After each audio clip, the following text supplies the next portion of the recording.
Hello.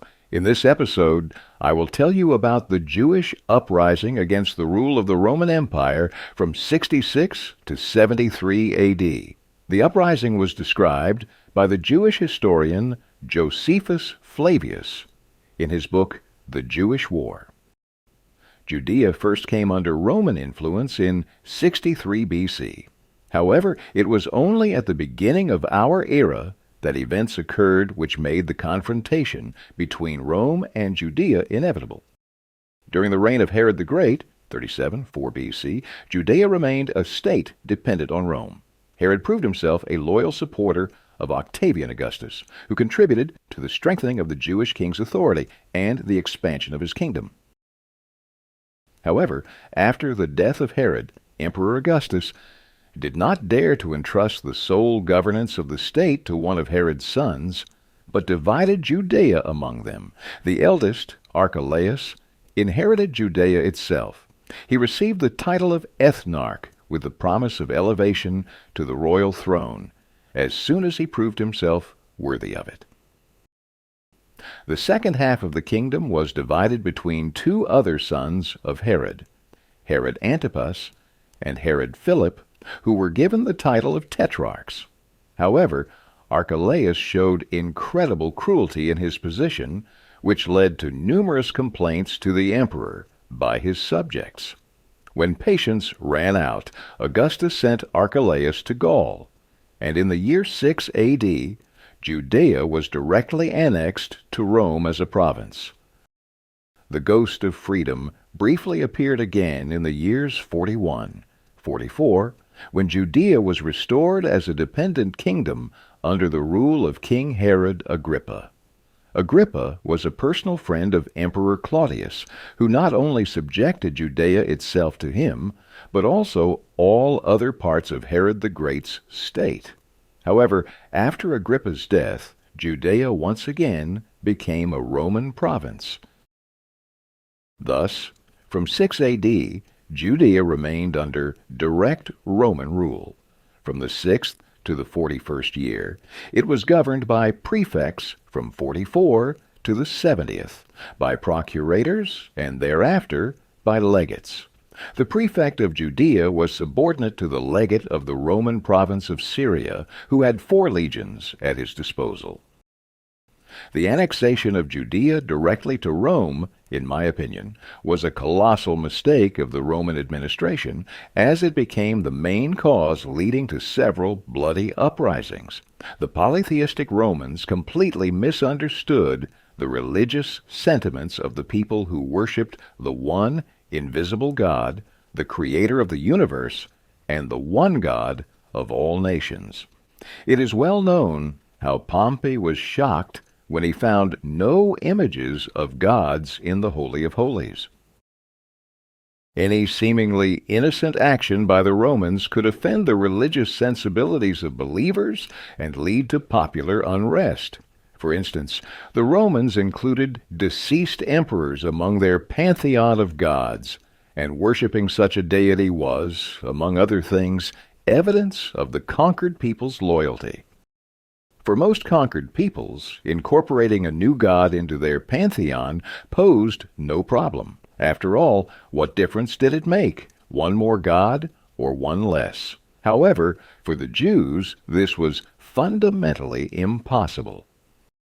Representatives of the Roman administration were reasonably well prepared to govern conquered peoples and knew how to navigate tricky situations, but not everyone, and not always.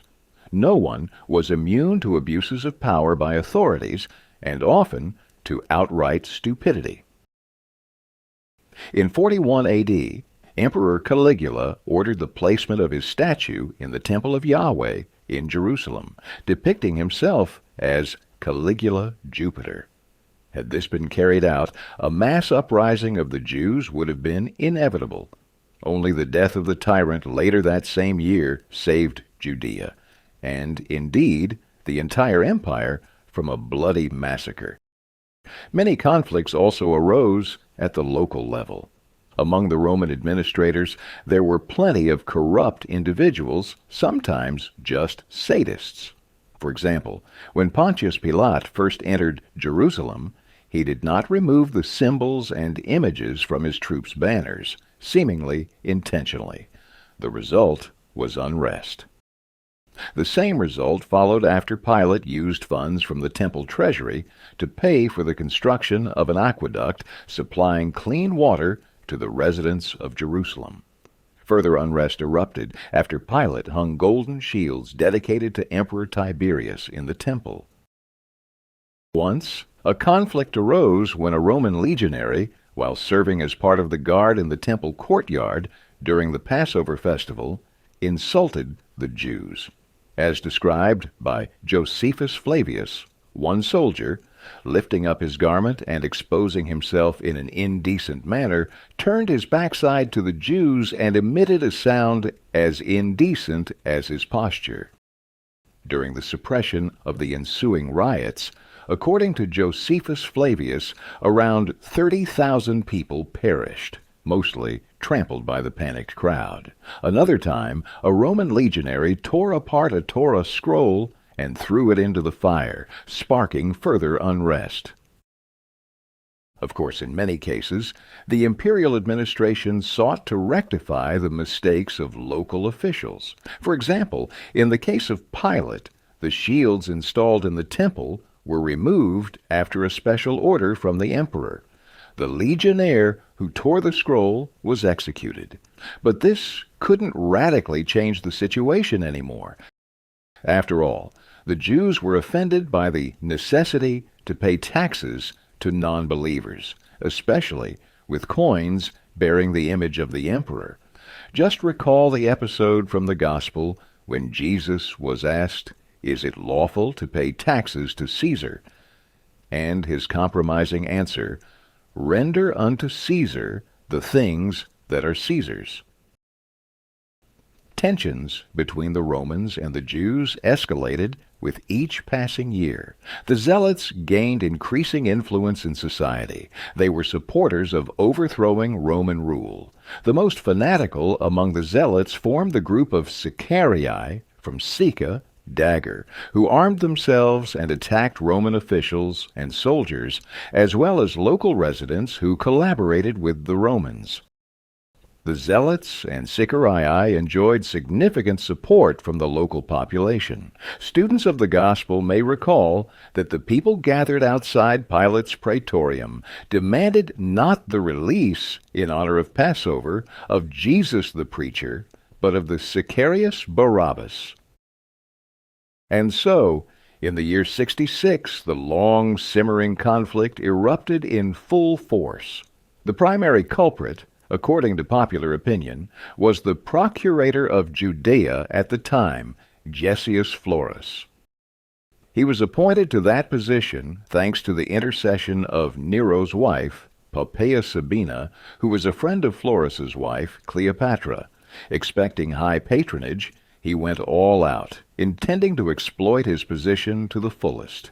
He traded judicial verdicts, imposed unbearable taxes on the population, plundered both public property and the possessions of private individuals.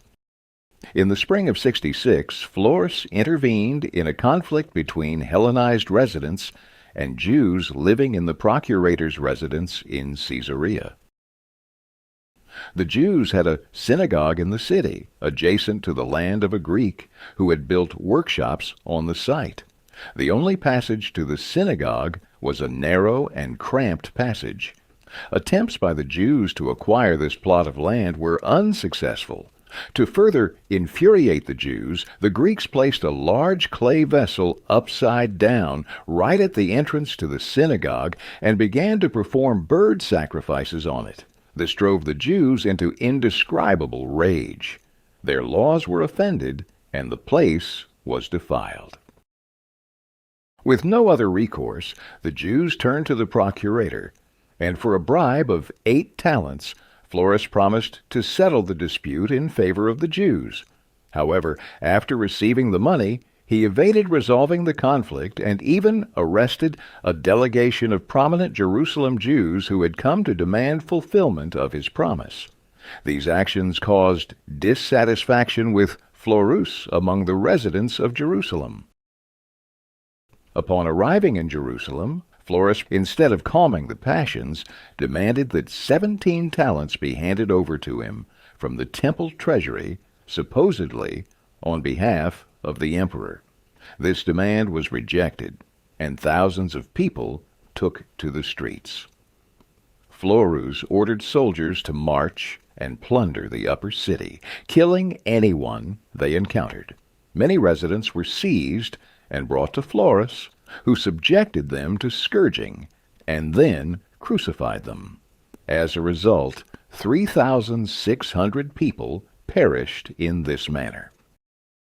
The Jews soon regained their composure and began to offer armed resistance to the soldiers. Realizing that he did not have sufficient forces to suppress the rebellion, Florus, along with his army, left the city and reported the uprising to the governor of Syria. An attempt to resolve the situation was made by Agrippa II, the son of Herod Agrippa, who came to the city to persuade the rebels to cease the uprising, but his efforts were in vain. At the request of moderate circles, Agrippa brought 2,000 of his soldiers into the city, occupying the upper city. The rebels, concentrated in the lower city, began their offensive. Losing hope of victory, Agrippa's soldiers agreed to surrender the fortifications to the rebels on the condition of being granted safe passage. The soldiers were allowed to leave the city, the Roman detachment was annihilated, and the rebels completely seized Jerusalem. The Great Revolt had begun. To suppress the uprising, the governor of Syria, Cestius Gallus, assembled a fairly significant army. Its core was the 12th Legion Fulminata, Thunderbolt, small units from other Syrian legions, and auxiliary forces from allied kings Antiochus of Commagene, Soamus of Emesa, and Agrippa, totaling about 30,000 men. However, the Roman camp was dominated by frivolous moods and confidence in an easy victory, so the army headed directly to Jerusalem without securing reliable communication with Syria. However, the attempt to storm Jerusalem ended in failure. The Roman commander finally realized that the forces at his disposal were insufficient to capture such a powerful fortress and ordered a retreat. However, the retreat had to be made through territory engulfed in rebellion.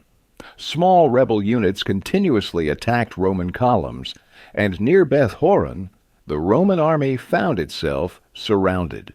The Romans advanced into a valley surrounded by high hills, from which the Jews conducted a highly effective bombardment of the Roman army. Suffering huge losses, the Romans broke through to Beth-Horon.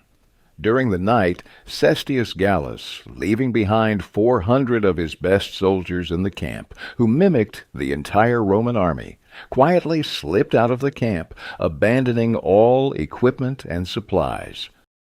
Fortunately for the Romans, the rebels began to pursue them after capturing the deserted camp and understanding the situation, but they could not catch up with the fleeing Roman forces.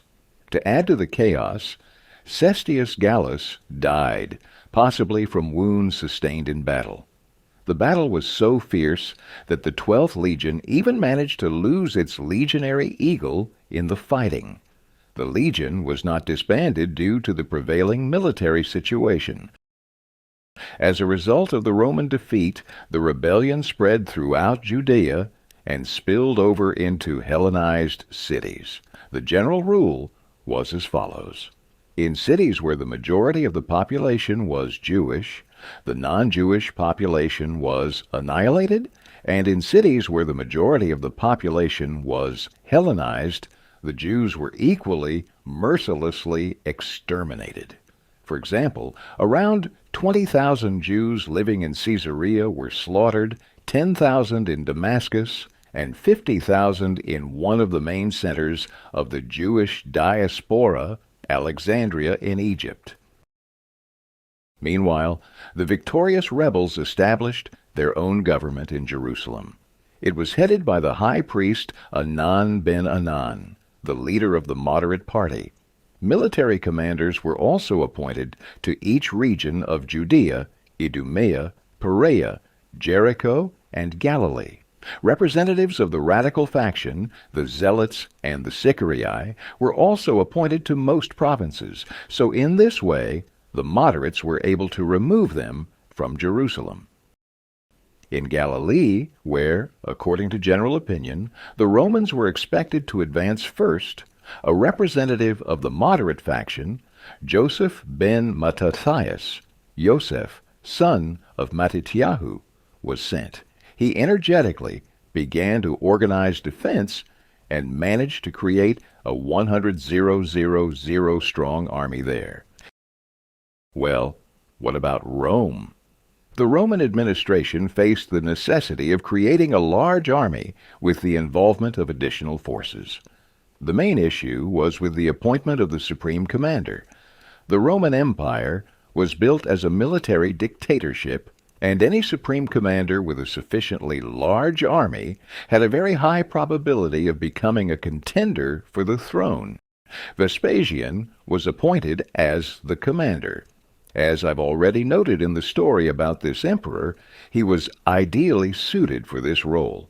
On one hand, he had proven himself during the campaign in Britain as a competent and capable commander, and on the other hand, his humble origin made him an outsider to the highest imperial aristocracy, and seemed to guarantee against any aspirations for supreme power. So, in the spring of 67 A.D., Vespasian was appointed as the supreme commander of the Roman army in Judea.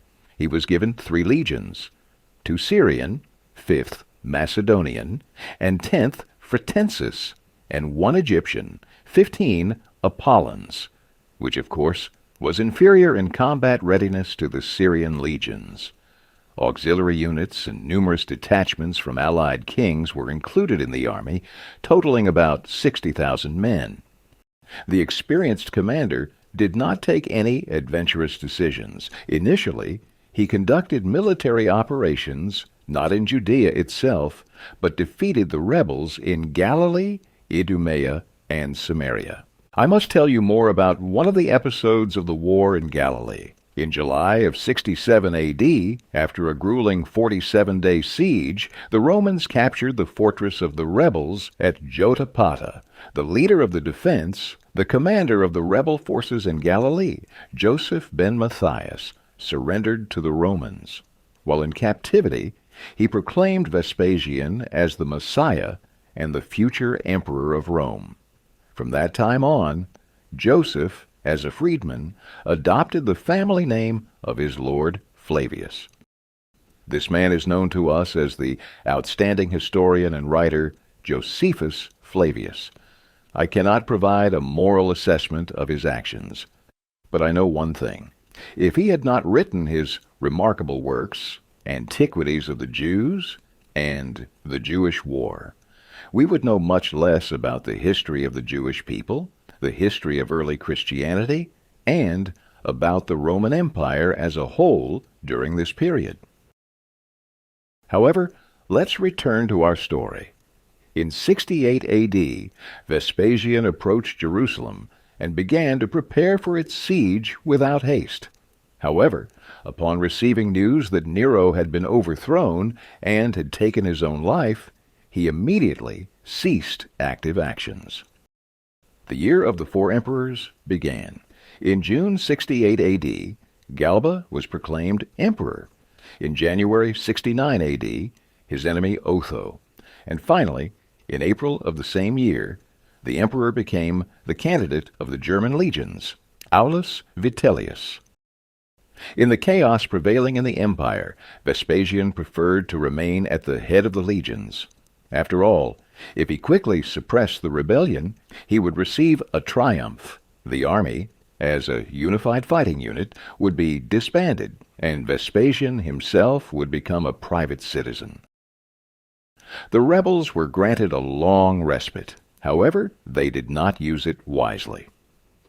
After the defeat of the rebels in Galilee and other regions, crowds of refugees, predominantly Zealots and Sicarii, who were more radical than the previous leaders of the uprising, poured into Jerusalem. Initially, power was seized by Eleazar ben Simon, one of the leaders of the rebel army that defeated Cestius Gallus.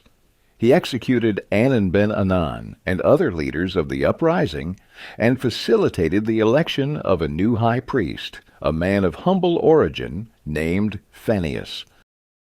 However, Eleazar faced competition from John of Gischala, who was supported by numerous refugees from Galilee. And finally, the most radical part of the rebels consisted of Sicarii from the southern regions of the country, led by Simon bar Giora. These factions were hostile to each other. In the end, John of Gischala managed to gain the upper hand over the detachment of Eleazar ben Simon. Eleazar himself was killed during the Passover festival of the year 70 A.D., and the remnants of his detachment joined John, who gained control over the Temple Mount and the Temple. However, a significant part of the city was controlled by the detachment of Simon bar Giora, whose fighters clashed with those of John. The civil war only ended after the Romans began a tight siege of Jerusalem. And what about the Romans? In 69 A.D., Vespasian was proclaimed emperor and, naturally, departed for Rome. He entrusted the completion of the task to his son Titus, who then led the army.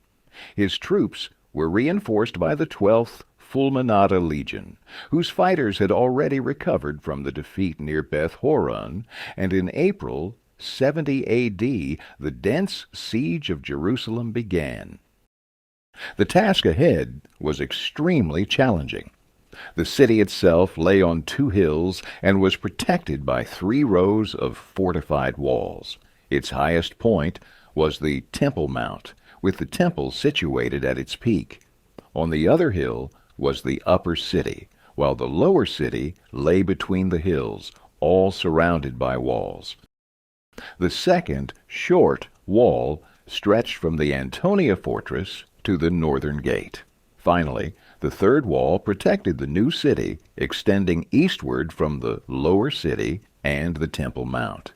Additionally, the city had several fortified points, the Antonia fortress and Herod's citadel, capable of deterring attackers for a long time. The siege lasted from April 14th to August 30th, 70 A.D. I won't go into detail about this siege. It's a topic for another story. I will only say that the besieged fought valiantly, managing to repel Roman assaults several times and destroy their siege works and engines. However, as they say, strength breaks straw. Both leaders of the rebels, John of Gischala and Simon, were captured and paraded through Rome during Titus's triumph. Simon was then executed, and John died in prison. During the capture of Jerusalem, over 300,000 people perished, and in total, about 600,000 people died during the rebellion out of the 2 million inhabitants of Judea. 97,000 were sold into slavery. Finally, during the siege, the main sanctuary of the Jews, the Temple in Jerusalem, was burned and completely destroyed. Josephus claimed that Titus was vehemently against the destruction of the Temple and even urged his soldiers to extinguish the fire when it started. However, the enraged legionnaires, caught up in the heat of battle, did not heed him. According to the historian, neither words nor threats could hold back the onslaught of the legions, whose only commander was their furious rage. When assessing Josephus's account, it's essential to remember that he was still a court historian. Lion Feuchtwanger, based on Josephus's account, told a romantic story that supposedly Titus solemnly promised his lover Berenice, the sister of Agrippa II, to save the temple, but failed to do so. However, whether intentionally or accidentally, the temple was still destroyed. Only a fragment of the Temple Mount's wall survived, now known as the Western Wall or the Wailing Wall. However, with the fall of Jerusalem, the Jewish war was not yet over. Rebel garrisons still held several fortresses in the south of the country: Herodium, Machaerus, Masada. The last of these was the fortress of Masada, located on the southwestern coast of the Dead Sea atop one of the cliffs of the Judean desert, towering 450 meters high. Even a cursory glance at the remains of the fortress suggests its impregnability. It seems that without air support, or at least the presence of heavy artillery, taking this fortress would be impossible. However, considering that the Romans brought 15,000 troops for the siege of Masada, including the 10th Legion Fretensis, and the defenders of the fortress numbered only about 1,000 people, fighters, women, and children, the task of the besiegers doesn't seem so daunting anymore. The siege took place at the end of 73 to the beginning of 74 A.D. After the Romans breached the fortress walls on the eve of the decisive assault, the commander of the besieged, Eleazar ben Yair, ordered the garrison to commit mass suicide, and 960 people, including women and children, took their own lives. Only one woman survived, who, along with 5 children, hid in an underground water conduit. Thus concluded the final act of this great tragedy. In conclusion, I want to note that this was by no means the last Jewish uprising against Roman rule. In 117 A.D., the Second Jewish War erupted, which engulfed not only Judea, but also the diaspora, and in 135 A.D., the uprising of Simon Bar Kokhba, son of the Star, proclaimed as the Messiah, broke out. This was perhaps an even more ferocious rebellion than the First Jewish War. According to some reports, as many as 13 legions were allocated to suppress this rebellion, which is somewhat hard to believe. However, I have not specifically studied this issue. After the defeat of the uprising, the Roman colony of Aelia Capitolina was built on the site of Jerusalem.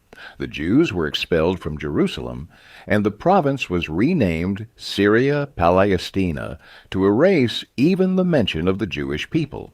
From that moment on, the history of the Jews continued almost exclusively in the diaspora. So, the story of the Jewish uprising against Roman rule has come to an end. Goodbye.